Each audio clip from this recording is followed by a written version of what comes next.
నమస్తే. నా పేరు రంగ. హైదరాబాద్ నగరంలో బాగా డబ్బు చేసిన పారిశ్రామికవేత్తకి ఓ రోజు జబ్బు చేసింది.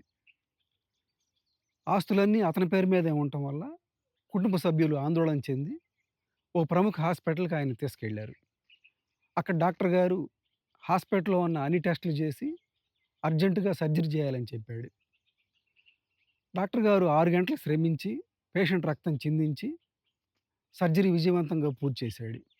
ఈ విషయం బ్రేకింగ్ న్యూస్‌గా మారి హాస్పిటల్‌కి డాక్టర్ గారికి మంచి పేరొచ్చింది. డాక్టర్ గారికి ప్రతిరోజు నైటు క్లబ్‌కెళ్ళే అలవాటుంది. అలా ఆ రోజు గూడా వెళ్ళాడు. డాక్టర్ మిత్రులందరూ కలిసారు. వాళ్ళందరూ "ఈన్ని బాగా చాలా కష్టమైన సర్జరీ అంట గదా! విజయవంతంగా పూర్తి చేశారు. మీ గురించి అందరు డాక్టర్లు బాగా మెచ్చుకుంటున్నారు.